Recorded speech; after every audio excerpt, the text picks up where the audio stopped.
When it comes to self-reliance, or particularly self-sufficiency, we tend to think about growing our own food. And it's true, we can produce most of our own food from the soil, though there's some things that we do have to buy. An example of that is here, because we live in the forest, we don't have animals, and we make yogurt from a product, powdered milk, that we actually purchase. But there's a lot of other things and other areas in our lives where we can buy raw materials in and actually process that ourselves and make a product from it. And that way we are controlling the process more and we know what we're actually putting into it. And today what I am doing is making some soap, which is a fairly simple process and something that if you haven't tried, I'd like to encourage you to have a go at. So we'll go inside and I'll show you how I make soap in a very simple way.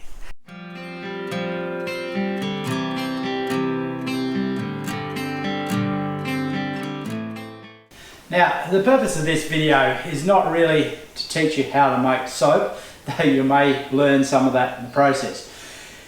What I really want to do with this video is to encourage you to actually attempt that process, try and make things yourself.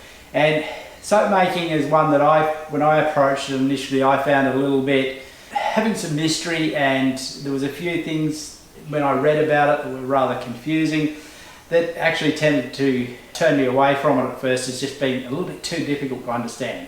But really, I want you to understand that it is simple, and if you can make a cake, you can make soap. In fact, I think soap is easier than making cakes. Now look, the way I do it is pretty basic. I'm not making fancy soap. I'm not trying to achieve some perfect result. I simply want something that works. So we'll just go over simply what I've got. First, some equipment.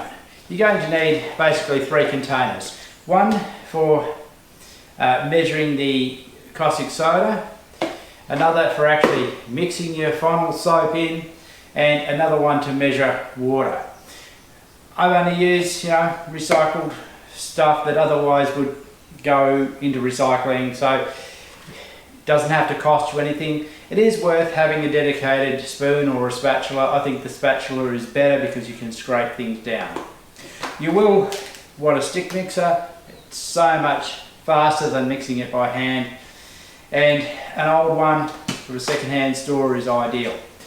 You also, and probably most importantly, want some scales that are going to give you accurate measurements, because you do need to measure your ingredients. Moulds. Look, you can make up your own moulds. You can use recycled things. I've got some silicone moulds here. They're very cheap to buy and they work. So whatever you choose there. The ingredients. Now, the soap I'm making today is a coconut oil soap. And so I've got here, this is actually virgin coconut oil, which is not as good as more refined coconut oil, but it does work. It just takes a little bit more mixing to actually get it to work. So I've actually made sure that is running. So I've heated it in there so that it is liquid, so I can pour it.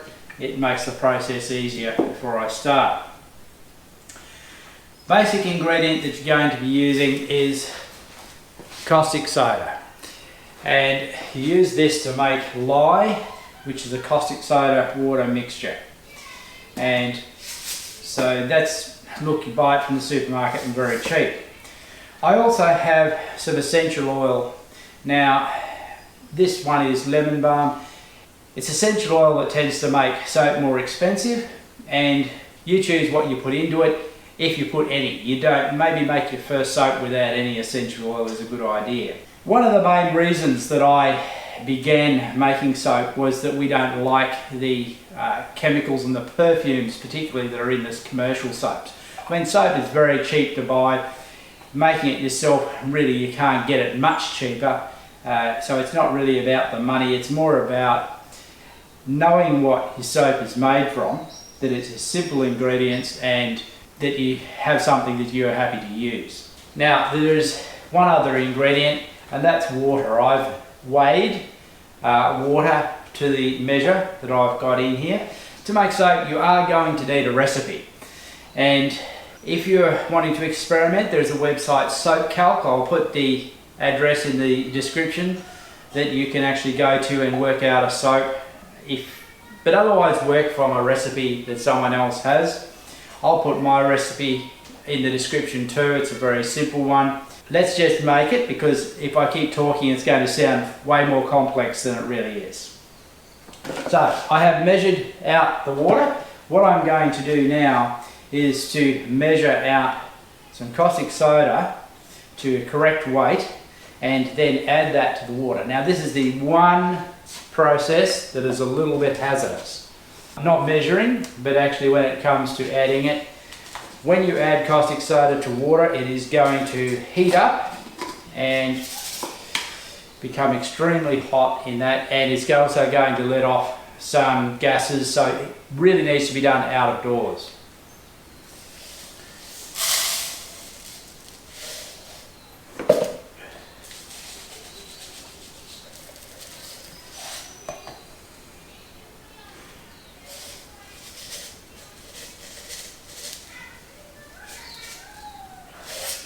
So you do want to get your weights accurate, within a gram or so, in doing this. So we'll go outdoors and do this mixture. And I'll get a pair of gloves for that process too. If there is one critical rule in soap making, it's that you never add the water to the caustic soda. You always add the caustic soda to the water. The reason is that if you put the water in the caustic soda, the concentration initially can be way too high and it can basically explode in your face. You don't want that happening. So this goes into the water and simply stirring it in, and you don't want those fumes. You're not really going to have anything dramatic happen, but you need that ventilation so that you're not breathing it in. And just mix it in for a little bit.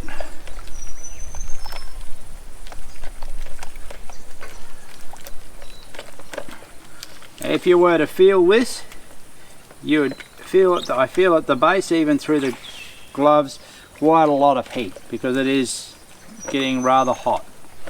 And once it's mixed up, I will let this sit probably for at least half an hour or more to cool down before adding it to the oils. You don't want this to be hot when you're adding it into the oil.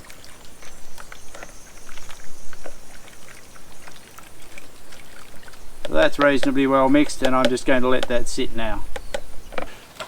While I'm waiting for the lye to cool, I'm going to weigh out the oil. So starting from a 0 there, I can pour this liquid oil in and get a weight.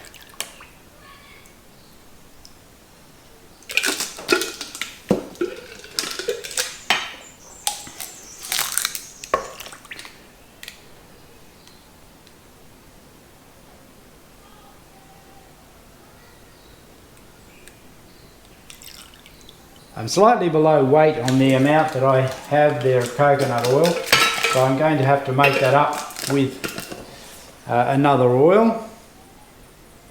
I've got some olive oil which will easily make up. It's only a small amount, so it'll be okay.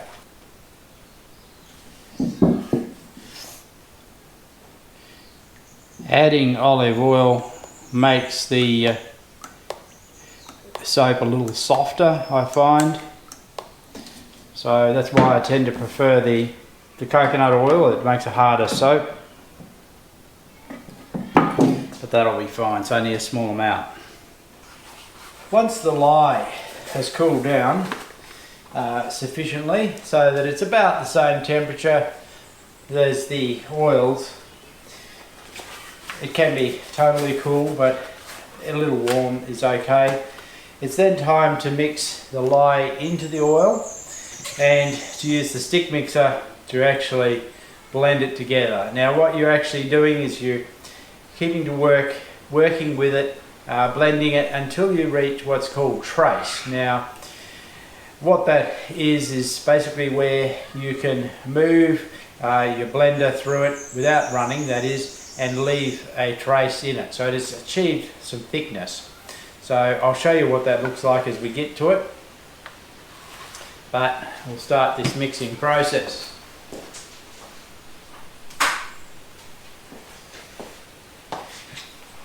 You may have to mix it for quite a while, so I'm going to just pour the lye in gently to begin with and just stirring it in.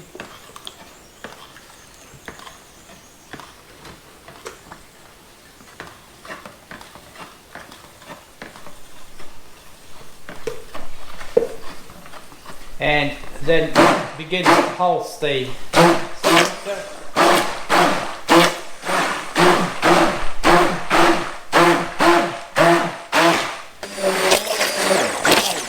You'll see it begin to become cloudy. Mixing it can take an easy 10 minutes or so.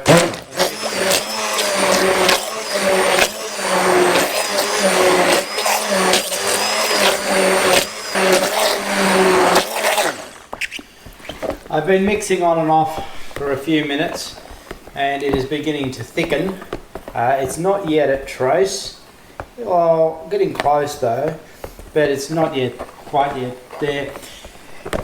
With these stick mixers you need to give them a little break, let them cool down, and continuously mixing doesn't seem to thicken it any faster than letting it rest every now and again and then giving it another mix.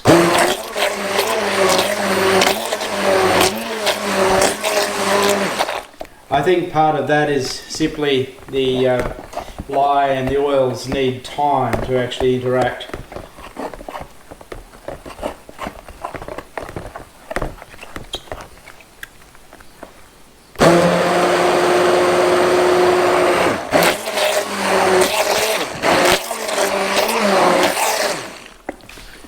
I've now been mixing for a few more minutes and it's just beginning to approach trace where I can see in it the line where I take it through. So at this point I'm going to add some essential oil to it. As I said earlier, whether you add essential oil or not is your choice, but we like to add a little. This is a lemon balm oil, and I'm not actually, I'm only measuring it to the eye in the bottle.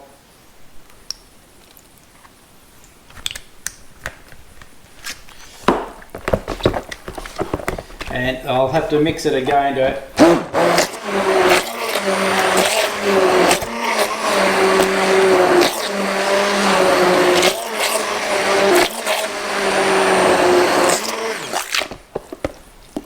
Now that that's mixed in fairly well, it's time to actually pour it out into the mould. I'm quite happy with that. So just scrape off any excess. This is where the spatula is really useful.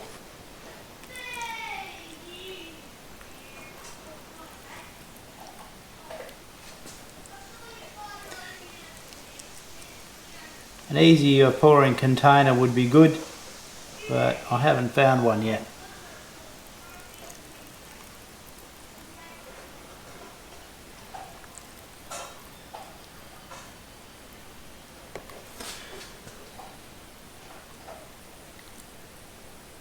Last bit I'm putting into these cupcake moulds work just as well as soap moulds. Doesn't really matter what shape your soap is, it still works. It's strange we get a little bit fixated on certain shapes. Right, so that's in the moulds.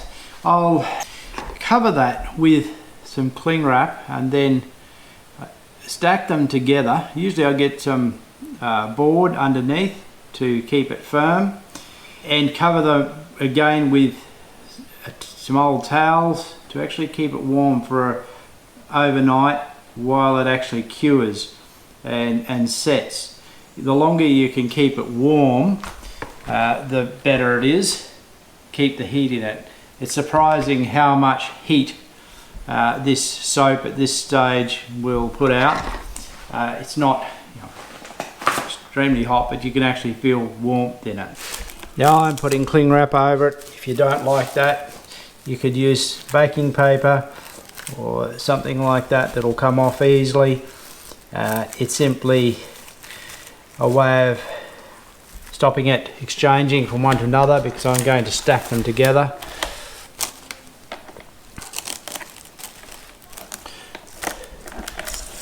This is one of the very few things that we actually use cling wrap for.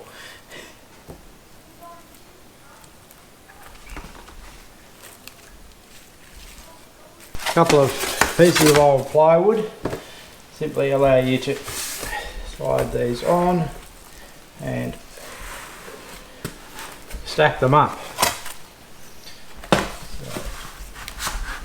So I'll then stack one on top of another acceptably.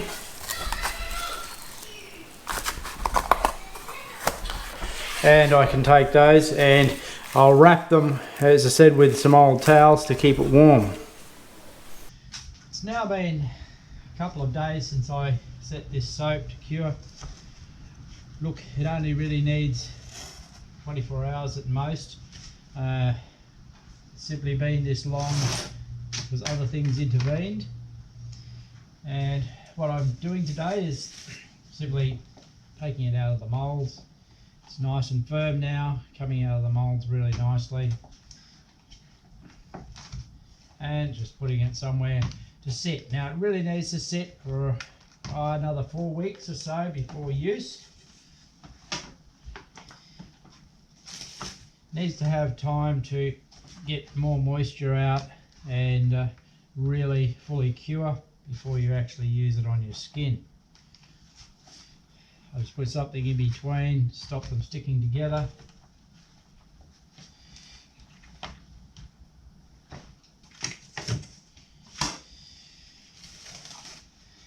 So that's how I make soap. And look, basically, as I said earlier, this video is really about encouraging you to make things, not just to go to the shop and buy them.